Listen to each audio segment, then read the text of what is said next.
بسم الله الرحمن الرحيم. الصلاة والسلام على أشرف الأنبياء وسيد المرسلين وعلى آله وأصحابه ومن تبعهم بإحسان إلى يوم الدين. மேலான பெரியோர்களே, சகோதரர்களே, புனிதமானதொரு மாதத்தில் இருந்து கொண்டிருக்கிறோம். கண்ணியமானதொரு மாதத்தில் இருந்து கொண்டிருக்கிறோம். இந்த ரமலானுடைய மாதத்தை அடைவதற்கான பாக்கியத்தை மேலான அல்லாஹ் ரப்புல் இஸ்ஸத் நம் அனைவருக்கும் ஏற்படுத்தி தந்திருக்கிறார். கடந்த வருடம் எம்மோடு இருந்து நோன்பு நோற்ற எத்தனையோ பேர் இன்று மன்னரைகளில் வாழ்ந்து கொண்டிருக்கிறார்கள். அந்த வகையில் நீங்களும் நானும் அல்லாஹ்வுக்கு சுஜூத் செய்தவனாக அல்ஹம்துலில்லாஹ் அல்ஹம்துலில்லாஹ். ரமலானுடைய மாதத்தில் புனிதமானதொரு நோன்பை நோற்றவர்களாக நாம் இந்த இடத்தில் ஒன்று கூடியிருக்கிறோம். இந்த ரமலானுடைய மாதத்தில் நோன்பு எதற்கு கடமையாக்கப்பட்டிருக்கிறது? ஒரு முஸ்லிமுக்கு இந்த நோன்பு அடிப்படையாக எதற்கு கடமையாக்கப்பட்டிருக்கிறது என்று அல்லாஹ் அல்-குர்ஆனில் சூரா பக்ராவில் 183வது வசனத்தில் தெளிவாக குறிப்பிட்டிருக்கிறார். யா அய்யுஹல்லதீன ஆமனூ, ஈமான் கொண்டவர்களே, كتب عليكم الصيام كما كتب على الذين من قبلكم, உங்களுக்கு முன்பிருந்தவர்கள் மீது நோன்பு கடமையாக்கப்பட்டதை போன்று உங்கள் மீது நோன்பு கடமையாக்கப்பட்டிருக்கிறது. லஅல்லகும் தத்தகூன், அதன் மூலம் நீங்கள் இறையச்சமுடையவர்களாக. அதாவது நாம் ஒவ்வொரு முஸ்லிமும் இறையச்சமுடையவர்களாக, பயபக்தியுடையவர்களாக அல்லாஹ்வின் பக்கம் மீறுவதற்காக வேண்டித்தான் அடிப்படையில் இந்த ரமலானில் நோன்பு கடமையாக்கப்பட்டிருக்கிறது. லஅல்லகும் தத்தகூன், நாம் அனைவரும் இறையச்சமுடையவர்களாகிவிட்டோமா? நாம் அனைவரும் பயபக்தியுடையவர்களாகிவிட்டோமா? நாம் அனைவரும் அல்லாஹ்வை நெருங்கிவிட்டோமா? இந்த ரமலானை வைத்து நாம் அனைவரும் அல்லாஹ்வை நெருங்கியவர்களாக இருக்கிறோமா? அல்லாஹ்வை பயந்தவர்களாக இருக்கிறோமா என்று நாம் அனைவரும் சற்று நமக்குள்ளே சிந்தித்து பார்க்க வேண்டும். எத்தனையோ ரமலான்களை கடந்து வந்திருப்போம். அதே போன்று இந்த ரமலானையும் கடந்து கொண்டிருக்கிறோமா? இல்லை. இந்த ரமலானிலாவது நாம் பயபக்தியுடையவர்களாக, இறையச்சமுடையவர்களாக மாறுவதற்கு முயற்சி செய்து கொண்டிருக்கிறோமா என்று நாம் சற்று சிந்தித்து பார்க்க வேண்டும் சகோதரர்களே. அந்த வகையில் ரமலானுடைய 2வது பத்தில் இப்பொழுதுதான் காலெடுத்து வைத்திருக்கிறோம். முதல் பத்திலேயே உடுப்பு கடைகள் நிரம்பி வழிய ஆரம்பித்து விட்டன, துணி கடைகள் நிரம்பி வழிய ஆரம்பித்து விட்டன. டைலர் ஷாப்களில் போர்டு எழுதி ஒட்டி விட்டார்கள், இதற்கு மேல் ஆர்டர்களை கொண்டு வர வேண்டாம், போதுமான அளவு கிடைத்து விட்டது என்று. ஹோட்டல்கள் நிரம்பி வடிந்து கொண்டிருக்கின்றன. சகன் சாப்பாடு, அந்த சாப்பாடு, இந்த சாப்பாடு என்று இஃப்தாருடைய வேலைகளில் அல்லாஹ்வின் நல்லடியார்கள் சான்களாக தூக்கி சென்று கொண்டிருக்கிறார்கள். இதுவா எமது நோன்பு? இதுவா எம்முடைய ரமலான்? இதுவா நபி ஸல்லல்லாஹு அலைஹி வஸல்லம் அவர்கள் காட்டி தந்த வழிமுறை? இதுவா அல்லாஹ் விரும்பும் ரமலான்? கிடையாது சகோதரர்களே. நாம் அனைவரும் நம்முடைய ரமலானுடைய மாதத்தில் நம்முடைய ஈமானில் மிகவும் பலவீனர்களாக இருந்து கொண்டிருக்கிறோம் சகோதரர்களே. நாம் மிகவும் கவனஈனர்களாக இருந்து கொண்டிருக்கிறோம் சகோதரர்களே. ரமலானுடைய மாதம் தொழுகைக்கான மாதம், தொழுகையின் பொழுதுபோக்காக இருந்து கொண்டிருக்கிறோம். லைலத்துல் கத்ரில் ஒரு அல்-குர்ஆன் இறங்கிய மாதம், அல்-குர்ஆன் ஓதுவதில் பொழுதுபோக்காக இருந்து கொண்டிருக்கிறோம் சகோதரர்களே. நாம் எத்தனை குர்ஆன்களை ஓதி முடித்திருக்க வேண்டும் ரமலானுடைய காலத்தில்? உங்களுடைய இதயத்தை தொட்டு சிந்தித்து பாருங்கள். நான் குர்ஆனை தூக்கி எத்தனை ஜுஸ்கள் ஓதி முடித்திருக்கிறேன், எத்தனை குர்ஆன்களை ஓதி முடித்திருக்கிறேன் என்று. ரமலான் ஸகாத் கொடுக்க வேண்டிய மாதம், நாம் அனைவரும் ஸகாத் கொடுப்பதில் கவனமாக இருந்து கொண்டிருக்கிறோம் என்று பாருங்கள். கிடையாது சகோதரர்களே. குறிப்பாக ரமலான் தௌபாவுடைய மாதம் சகோதரர்களே. ரமலான் தௌபாவுடைய மாதம் சகோதரர்களே. நாம் இத்தனை காலமும் செய்த பாவங்களில் இருந்து மீண்டு ஒரு பரிபூரணமாக மாறுவதற்காக வேண்டி அருளப்பட்ட, பரிபூரணமாக மாறுவதற்காக வேண்டி நாம் பாவ மன்னிப்பு தேடுவதற்காக தரப்பட்ட ஒரு மாதம் சகோதரர்களே இந்த ரமலான். நாம் எத்தனை பேர் அல்லாஹ்விடம் என்னுடைய பாவங்களை மன்னித்து விடியா அல்லாஹ் என்று கண்ணீர் அஞ்சி தௌபா செய்து பாவ மன்னிப்பு கேட்கக்கூடியவர்களாக இருக்கிறோம் சகோதரர்களே. சற்று சிந்தித்து பாருங்கள். என்னுடைய தௌபாவின் அளவு ரமலானுடைய காலத்தில் எந்த அளவு வீரியமாக இருக்கிறதோ அந்த அளவுக்கு நாம் அல்லாஹ்வை நெருங்கிக் கொண்டிருக்கிறோம் சகோதரர்களே. ஆனால் நாம் தௌபாவுடைய விடயத்தில் மிகவும் கவனஈனர்களாக இருந்து கொண்டிருக்கிறோம் சகோதரர்களே. நாம் அனைவரும் அல்லாஹ்வை நோக்கி திரும்பி செல்ல வேண்டும் சகோதரர்களே. அல்லாஹ்வை பயந்து அவரை நோக்கி நம்ம வாழுடைய மாதத்தில் அவனை நெருங்கியவர்களாக இருக்க வேண்டும் சகோதரர்களே. ஒரு சிங்கத்தை எடுத்துக்கொண்டால் அதை நம்மை கடித்து விடும், அது பயங்கரமான மிருகம் என்று அதை பயந்து அதை விட்டு விலகி ஓடுகிறோம். ஒரு பாம்பை எடுத்துக்கொண்டால் அது கொடியது, அது விஷமுடையது என்று அதை விட்டு பயந்து ஓடுகிறோம். ஆனால் அல்லாஹ்வுடைய விடயத்தில் பாருங்கள் சகோதரர்களே, நாம் அல்லாஹ்வை பயப்பட நாம் அல்லாஹ்வை நெருங்கிக் கொண்டிருக்கிறோம் சகோதரர்களே. அல்லாஹ்வை பயப்பட அவன் பக்கம் சென்று கொண்டிருக்கிறோம் சகோதரர்களே. இப்படிப்பட்ட ஒரு கட்டமைப்பு. நாம் எதையாவது பார்த்து பயந்தால் நாம் அதை விட்டு விரண்டோடுவோம். நாம் அல்லாஹ்வை பார்த்து பயந்தால் நாம் அவனை இன்னும் நெருங்கக்கூடியவர்களாக இருக்கிறோம் சகோதரர்களே. நாம் அனைவரும் ஒரு சுய விசாரணை செய்து பார்ப்போம். இந்த ரமலானுடைய மாதத்தை நாம் கடக்கும் போது என்னில் எந்த பாவமும் இல்லாமல் நான் பாவங்கள் மன்னிக்கப்பட்ட நிலையில் ஒரு பரிபூரணமானாக, ஒரு பரிபூரண நல்லடியாராக, ஒரு முஸ்லிமா, ஒரு முஃமினாக என்னுடைய பாவங்கள் மன்னிக்கப்பட்ட நிலையில் இந்த ரமலானை நான் கடப்பேன் என்று உங்களில் யாராவது எனக்கு உறுதிமொழி தர முடியுமா? என்னால் முடியாது, உங்களால் முடியாத சகோதரர்களே. ஏனென்றால் அந்த அளவுக்கு நாம் ஈமானில் பலவீனமுடையவர்களாக இருக்கிறோம். அந்த பலவீனத்தை குறைப்பதற்கான ஒரே ஒரு வழிதான் ரமலானில் தௌபாவாக இருந்து கொண்டிருக்கிறது சகோதரர்களே.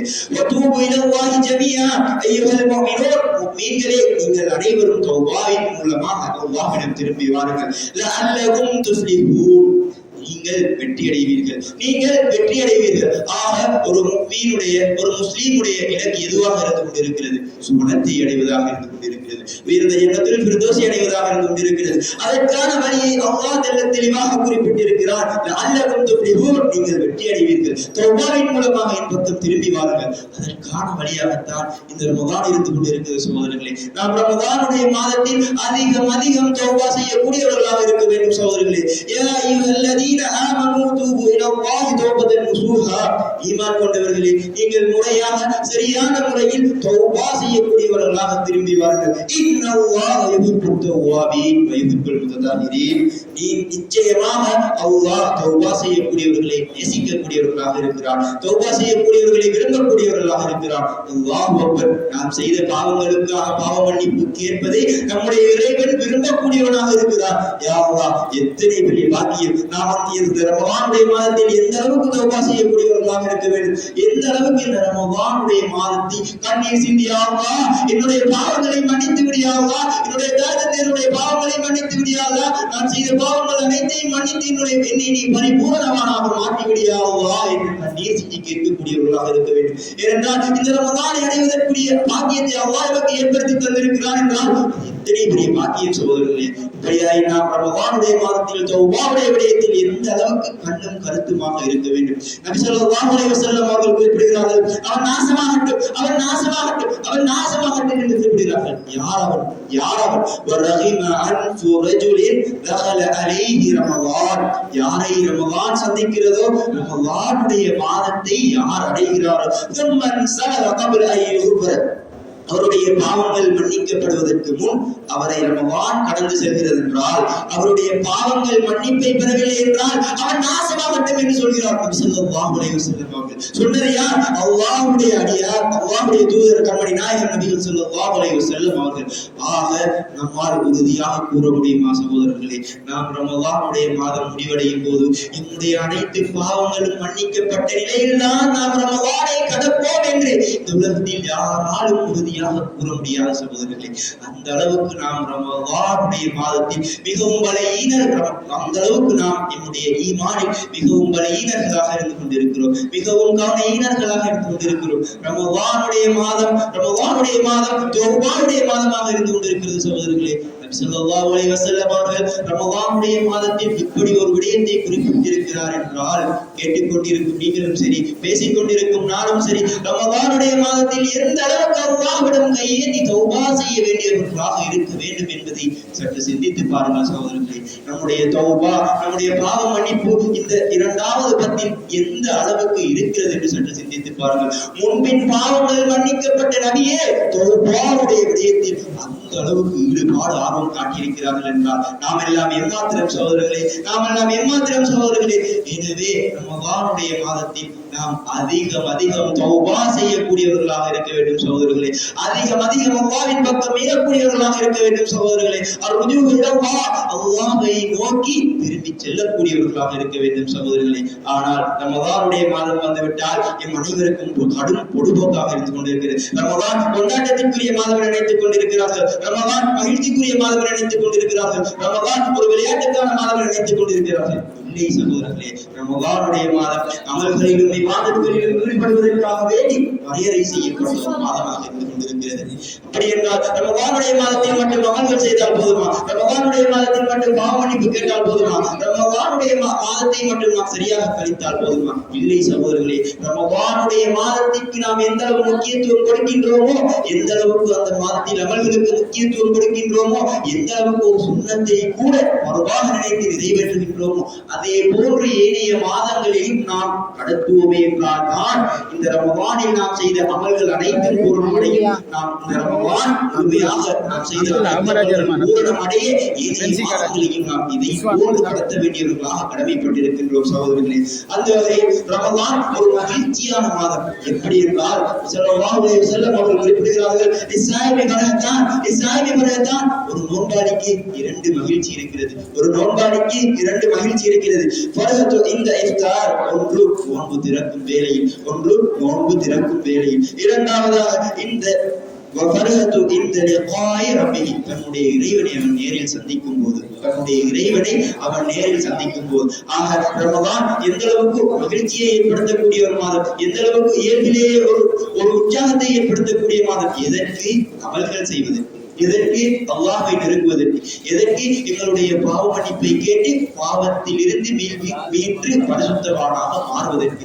ஆனால் நாம் அந்த விடயத்தில் எந்த அளவுக்கு கரிசனையை காட்டுகிறோம் என்பது நீங்கள் ஒவ்வொருவரும் உங்களுக்குள் சுய விசாரணை செய்து கொள்ளுங்கள். நீங்களாக இருந்தாலும் சரி, நானாக இருந்தாலும் சரி, எங்களுடைய தௌபாவுடைய விடயத்தில் நாம் எந்த அளவுக்கு நாம் முன்னேற்றம் கண்டிருக்கிறோம், எந்த அளவுக்கு நாம் எம்முடைய தௌபாவுடைய விடயத்தில் நாம் எந்த அளவுக்கு அல்லாஹ்வை நெருங்கி இருக்கிறோம், நாம் எந்த அளவுக்கு அல்லாஹ்வை எண்ணி என்னுடைய பாவங்களை மன்னித்து விடியா அல்லாஹ் என்று கலங்கி அல்லாஹ்வுடைய பாவ மன்னிப்பு கேட்டவர்களாக இருக்கிறோம் சகோதரர்களே. சற்று சிந்தித்து பாருங்கள். அது மாத்திரமா இந்த ரமலான் எவ்வளவு சிறப்புக்குரிய மாதமாக இருந்து கொண்டிருக்கிறது. இந்த ரமலான் எப்படிப்பட்ட பரிசுகளை நமக்கு அள்ளித்தரக்கூடிய மாதமாக இருந்து கொண்டிருக்கிறது. இந்த உலகில் யாராவது எமக்கு ஏதாவது ஒரு பரிசு பொருளை தந்துவிட்டால் நாம் என்ன செய்வோம் சகோதரர்களே? அதை எவ்வளவு கவனமாக பார்த்துக் கொள்வோம், அதை எவ்வளவு பத்திரப்படுத்தி வைத்திருப்போம், அதை எவ்வளவு அழகாக பாவிப்போம், அதை தந்தவருக்கு நாம் எவ்வளவு அழகாக நன்றி சொல்லுவோம். ஆனால் ரமலானின் நோன்பு அல்லாஹ்வால் கடமையாக்கப்பட்டிருக்கிற சகோதரர்களே, எம்மை படைத்த ரப்பினால் நமக்கு தரப்பட்ட ஒரு பரிசாக, ஒரு கிஃப்டாக எடுத்துக் கொண்டிருக்கிற சகோதரர்களே, அதை நாம் எப்படி பாதுகாக்க, எப்படி பயன்படுத்த வேண்டும், அதற்கு எவ்வாறு கண்ணியம் கொடுக்க வேண்டும், அதனை எவ்வாறு அதற்கு நாம் அல்லாஹ்வுக்கு நன்றி செலுத்தக்கூடியவர்களாக இருக்க வேண்டும் என்று சற்று சிந்தித்து பாருங்கள் சகோதரர்களே. அந்த வகையில் ரமலானுடைய மாதத்தில் இன்னும் எத்தனையோ சிறப்புகள் இருந்து கொண்டிருக்கின்றன. மன் ஸாம ரமலான ஈமானன் வஹ்திஸாபன் குஃப்ர லஹு தகத்தம மின் தம்பிஹி. யார் ரமலானுடைய மாதத்தில் ஈமானோடு நன்மையை எதிர்பார்த்தவர்களாகவும் நோன்பு நோக்கின்றார்களோ அவருடைய பாவங்கள் மன்னிக்கப்படுகின்றன. அல்லாஹ் அக்பர், அல்லாஹ் அக்பர். எப்படிப்பட்ட ஒரு பாக்கியம்! சற்று சிந்தித்து பாருங்கள் சகோதரர்களே. நாம் ஈமானுடன் நன்மைகளை எதிர்பார்த்தவர்களாக பயபக்தியுடன் நோன்பை நோற்றோமே என்றால் நம்முடைய பாவங்கள் மன்னிக்கப்படுகிறது சகோதரர்களே. ஆக ரமலானுடைய மாதத்தில் நாம் அதிகம் தௌபாவில் பாவ மன்னிப்பு கேட்பதில் ஈடுபாடு காட்டக்கூடியவர்களாக இருக்க வேண்டும் சகோதரர்களே. இறுதியாக ஒரு விடயத்தை கூறி முடித்துக் கொள்கிறேன். இந்த ரமலானுடைய மாதம் அல்லாஹ்விடமிருந்து நமக்கு கிடைக்கப்பெற்ற ஒரு பயிற்சி பட்டறை, ஒரு ஒர்க் ஷாப். இந்த ரமலானுடைய மாதத்தை நாம் எவ்வாறெல்லாம் கழிக்கின்றோமோ அதே போன்று ஏனைய 11 மாதங்களையும் நாம் கழிக்கும் போதுதான் இந்த ரமலான் பரிபூர்ணமடையும். இந்த ரமலானில் நாம் செய்த அமல்கள் அனைத்தும் ஈடேற்றம் பெற்று அதற்கான கூலிகள் கிடைக்கப்பெறும். ரமலானில் மாத்திரம் அமல்கள், ரமலானில் மாத்திரம் சுன்னத்துக்கு முக்கியத்துவம், ரமலானில் மாத்திரம் வீட்டில் டிவியை மூடி வைத்துவிட்டு ரமலானில் மாத்திரம் அமல்கள் செய்வது, இப்படி ரமலானில் மாத்திரம் எல்லாம் செய்துவிட்டு ரமலான் அல்லாத காலங்களில் அல்லாஹ் யாரென்றே தெரியாத அளவுக்கு நாம் பாவங்களில் ஈடுபட்டுக் கொண்டிருக்கிறோம் சகோதரர்களே. எனவே இந்த ரமலானுடைய மாதத்தில் நாம் செய்கின்ற அமல்கள் பூரணமடைய வேண்டும் என்றால், இந்த ரமலானுடைய மாதத்தில் நாம் செய்கின்ற நன்மைகள் அல்லாஹ்விடம் ஏற்றுக்கொள்ளப்பட வேண்டும் என்றால், இந்த ரமலான் முழுமையாக வேண்டும் என்றால், ரமலானுடைய மாதத்தை நாம் எவ்வாறு கழிக்கின்றோமோ அதே போன்று ஏனைய மாதங்களையும் நாம் கழிக்கக்கூடியவர்களாக இருக்க வேண்டும் சகோதரர்களே. அந்த வகையில் ரமலானுடைய மாதத்தில் எல்லாம் அல்லாஹ் எங்கள் அனைவருடைய பாவங்களை மன்னிப்பானாக. தாய் தந்தை உற்றார் உறவினர்கள் அனைவருடைய பாவங்களை மன்னிப்பாயாக. யா அல்லாஹ் யா ரப்பி யா ரஹ்மான், இந்த ரமலானுடைய மாதத்தில் நாங்கள் செய்யக்கூடிய நல்ல அமல்கள் அனைத்தையும் ஏற்றுக்கொள்வாயாக. எங்களுடைய தௌபாவை ஏற்றுக்கொள்வாயாக, எங்களுடைய பாவ மன்னிப்பை ஏற்றுக்கொள்வாயாக. யாரெல்லாம் கடந்த வருடம் எங்களோடு நோன்பு இந்த வருடம் மன்னரைகளில் வாழ்ந்து கொண்டிருக்கிறார்களோ அவர்களுடைய பாவங்களை மன்னித்தருள்வாயாக. யா ரப்பி யா ரஹ்மான், எங்களுடைய இந்த துஆவை நீ ஏற்றுக்கொள்வாயாக. ஆமீன் ஆமீன்.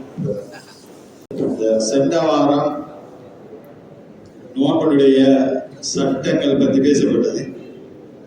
அதுல நோன்பை முறைக்கக்கூடிய விடயங்கள், அதே போல இன்ஜெக்ஷன், இன்சுலின், இப்படியான விடயங்களும் ஒரு சில விடயங்கள் செல்லப்படலை.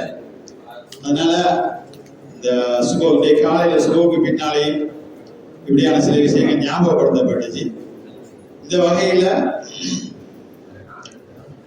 நோம்போடு ரத்தம் குத்தி பார்க்கறது, அது சுகர் சம்பந்தமாக சீனி கூடுதலா குறையிருக்கான்னு பார்க்கறது. இந்த விஷயத்துல இமாம்கள கருத்துக்கள் நிறைய இருக்குது. சிறந்த துவாரத்தினூடாக எதுவெல்லாம் செல்லுமோ அது நோன்பை முறைக்கும்.